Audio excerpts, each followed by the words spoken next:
John chapter 21. We read this scripture the last time. Let's read it again. This is the disciple which testify of these things and wrote these things, and we know that his testimony is true. And there are also many other things which Jesus did, which if they should be written, everyone, I suppose that even the world itself should not contain the book that should be written. Amen. Now let's read John chapter 20. I alluded to this the last time. John 20, 30 to 31. And many other things truly did Jesus in the presence of his disciples that are not written in this book. But these are written that you might believe that Jesus is the Christ, the Son of God, and that believing you might have life through his name.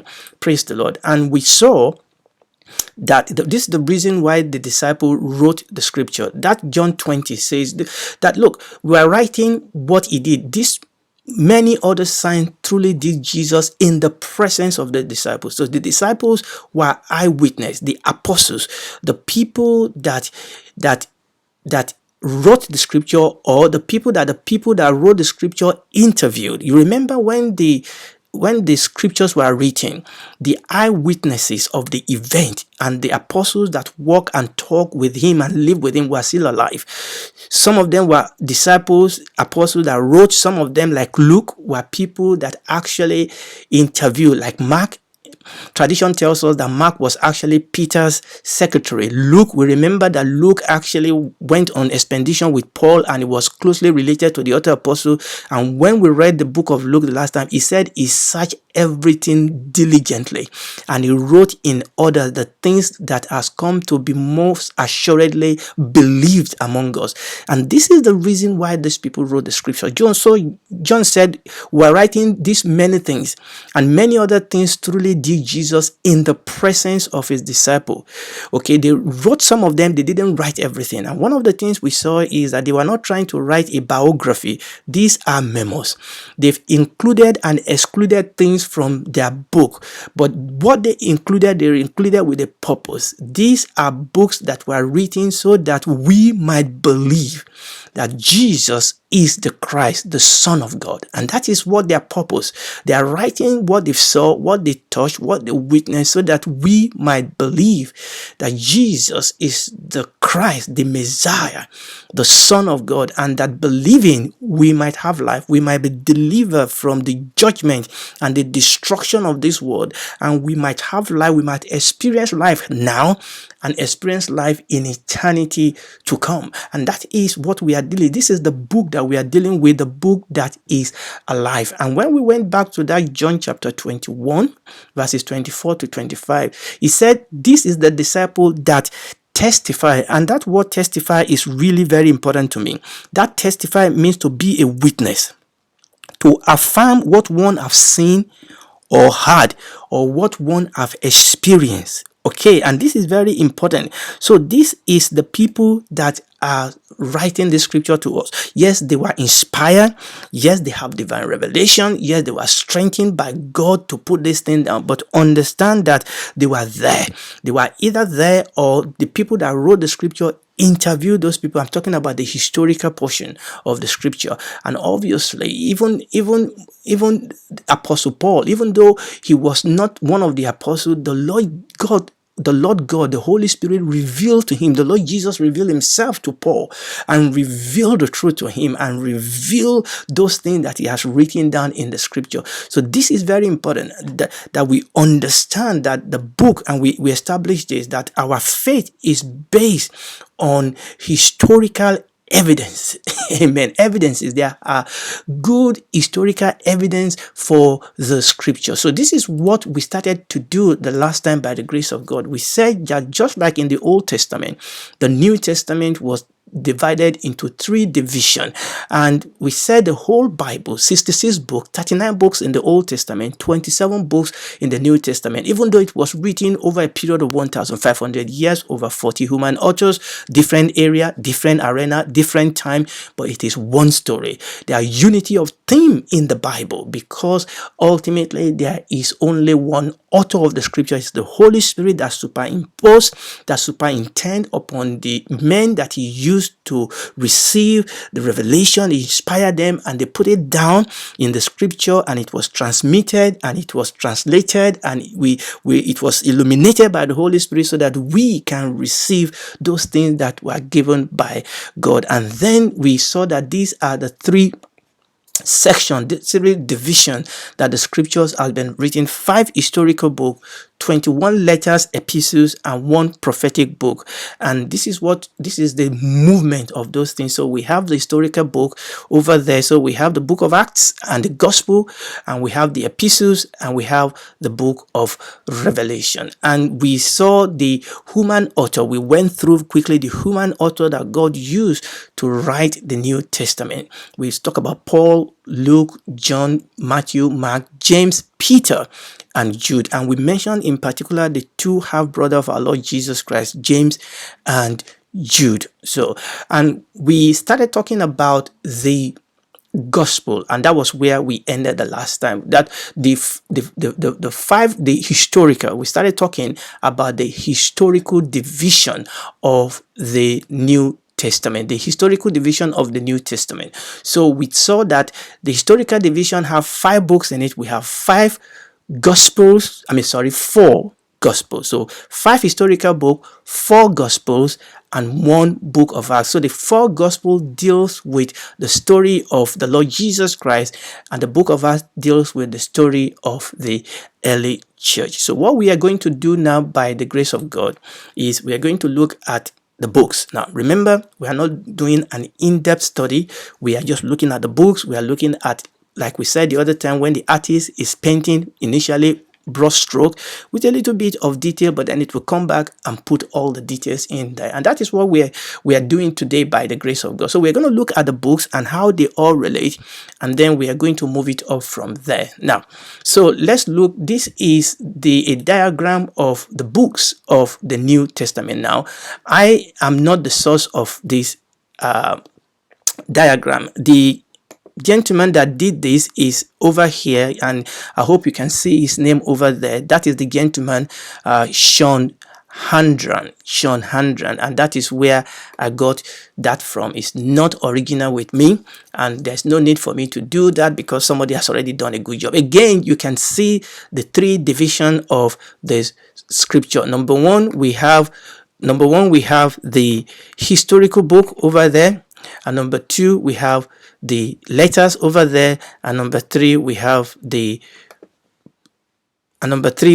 prophetic. Let me zoom into that, and then we have the prophetic. So those are the 3 divisions, as we have said, of the New Testament books. And then we can see by the grace of God how they are related. The red ones are the historical book, and the green one, I believe they are green, those are the letters, and then the blue one is the prophecy. And what I want you to see now, this one is a little bit of an approximate, as it were, but what I want you to see is how these all relate. So you can see here the book, the story of the gospel, so that those are the gospel there, and that's the book of Acts. Now you can see the letters.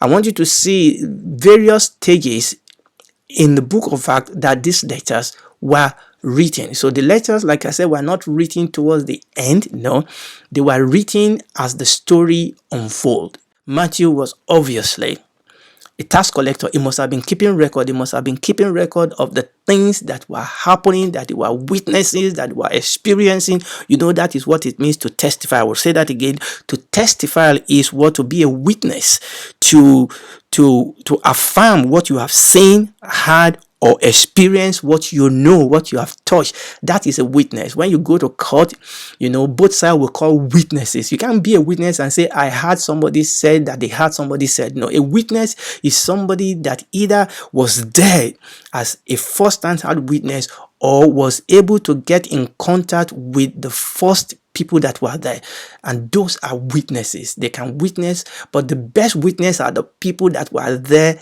themselves. They saw what was happening. Praise the Lord. And so I will put the picture back again so that you can have a look at it. So what we see here are those 3 divisions of the New Testament. So here, number one, we have the historical, and then we have the epistles or the letters. Those are the letters. I'm not going to go through their name again. We've gone through all their names in the past, so I'm not going to go through the names. And that are the remainings of the letters. And then we have the prophecy, which is the book of Revelation. And again, like I said, this individual, and I've given you his name, is the guy that is up there. And what he has done is, in an approximate fashion, he has actually tell us, you can see where the book of James is. Then the book of Galatians was the first one there. In fact, some people believe that the book of Galatians may probably have been the first book of the New Testament that was written. Okay, some people believe that it's probably one of the first book of the New Testament that was written. But see how they are written one after the other, and you will understand as you read the story of the church as it unfolds in the book of Acts. You will see when these books were written, as it were. So you see the way they are just written after each other. Remember what we said about the epistles. Also, we talk about the epistles that were written to city or region, church in a city or region, the epistles that were written to individuals, and the general epistles, and all of them are involved in the things that we have mentioned here. Praise the Lord. So those, you can see the way the books connect with each other. We have the gospel, we have the epistles, and then we have the prophetic. So let me put that up for you in a picture form, and this is what we are saying by the grace of God. So you have the gospel there and the act, and both of them are in the same section. So we have the story of Jesus in the gospel, and that is handed over into the story of the church in the book of Acts, and that stopped, and I'm going to mention about that in a second. And that end over there, the story of the church that is written in the book of Acts. Obviously, you need to understand that the book of Acts continues up until today, because we are the church. The story continues. The book of Acts only gives us the record of the early history of the church. You understand that we are still in the book of Acts, okay? And obviously we then have the epistles that were written to various churches that were involved in the happening, in the Acts, in the book of Acts. And then we have the book of Revelation. Praise the Lord. So what I'm going to do now, by the grace of God, is to look at these three sections and give us an overview. Now, this is an overview. Remember, we are not doing an in-depth study at the moment of everything that is happening. We are just doing an overview of what happens in those periods. Now, let me put the previous thing back on the system. Remember what we have said. So there's the beginning, the birth of the Lord Jesus Christ there, and then the life of the Lord Jesus Christ, and then he was arrested, he was crucified, he was buried, and he resurrected, and he ascended, and that ended that portion of the story. But the story did not end really, because the Lord Jesus commissioned the apostles. He appeared to them, and we read it in that Act chapter 1. He said, you will receive power after that the Holy Ghost is come upon you, and you shall be my witness. And Luke said what Jesus began both to do and to teach, because in the book of Acts he continued in the apostles by the Holy Spirit. What Jesus Christ started, the story that started in the gospel, continue in the book of Acts. The kingdom that was manifested in the gospel was inaugurated and was advanced in the book of Acts. The work of the Lord Jesus in the gospel was advanced in the book of Acts. The cross, what the cross bought for us in the gospel, was then experienced in the book of Acts, and you can see the connection. So we have the beginning, and we have the continuation of that which was started in the gospel. So I'm just going to give us that overview of the focus. So what did we see in the historical book? That, remember the historical book, the gospel and the act. Okay, so we'll put that into two. What was it? What was the focus? What was the central message that we got from the historical book of the gospel? One word: manifestation. When you look at the four gospel, what we see is that they tell us the story of the Savior, the coming of the Savior, his person, his work. In the gospel, we saw the manifestation of the King and the manifestation of his kingdom. And that is very important. That is the overview, the teaching, the signs, and all the event that was going on in the gospel, the historical gospel. We saw the manifestation. We saw the story of the Savior, the manifestation of the King and his kingdom in the four gospel. Now, in the book of Acts, that is the church. What did we see? We saw the Holy Spirit working upon the apostles. And what was the focus? What was the overview? One word: propagation. In the gospel, the kingdom was manifested, and in the act, the kingdom was propagated. They were proclaiming the King, and that was their message. That was their message. We preach Jesus, him we preach. And when you go to the end of the book of Acts, let me read that for you. What was their focus? Their focus was not healing or prosperity. Yes, they had provision. Yes, there was a lot of healing, as we will see very soon. But their focus is very important. And I will read it from Acts chapter 28. I'm reading verses 30 and 31. And Paul dwelt 2 whole years in his own hired house. This is after his under house arrest in Rome. And received all that came in unto him, preaching, 31, preaching the kingdom of God, and teaching those things which concerned the Lord Jesus Christ, with all confidence, with all freedom of speaking, unreservedly, openly, frankly, without using any form of bamboozling. That was their message. It was preaching the King, it was preaching the kingdom, it was preaching those things concerning the Christ with all confidence, no man forbidding him. That was the focus. That was the focus. So we're talking about the focus of various sections of the New Testament. We are in the historical, two parts of the historical. We have the four gospel, that was the manifestation of the kingdom. We have the book of Acts, and that was the propagation of the kingdom. They were preaching and living and manifesting the kingdom of God in the power of the Holy Ghost. So that was the focus. That is what we saw in the historical portion of the New Testament. What about the epistles, the letters? The epistles, these were the letters. Remember what we said? These were letters to the churches in specific cities and regions, letters to individuals, and we also have general epistles. What was their focus? The focus is they explain the scripture. The gospel is manifestation. The book of Acts is propagation. The book of the epistles is explanation. God called this man so that the Lord Jesus, when he gave his parable, he said, it is given unto you to know the kingdom, to know the things pertaining to the kingdom, but unto those outside, it is all like a parable to them. The parable of Jesus actually does two things. He opened the secret to the insiders, and it closed the secret to the outsiders. It is given unto you, if you are born again, to know the mystery of the kingdom of God. And that is what the epistles does for us. They explain the mystery of the kingdom. The Lord Jesus called Paul, called Peter, called all those people that wrote the New Testament. Okay, particularly those people that wrote the epistles, and in it we have an unveiling, an explanation of the kingdom. In the epistles, there is a development of the full significance of the King, of the person and the work of our Lord Jesus Christ, and that how that impact upon our work as Christians in the world. And that is what we see in the epistles, and that was their job.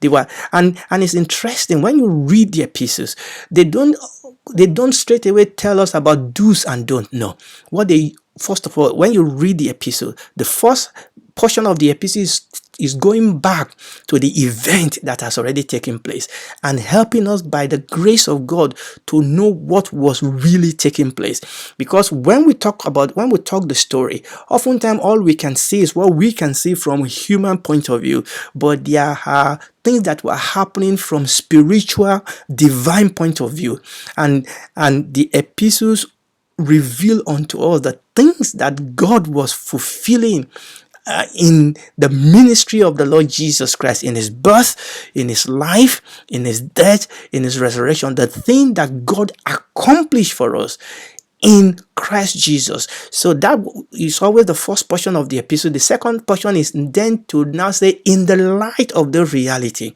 this must be our experience. This must be our work.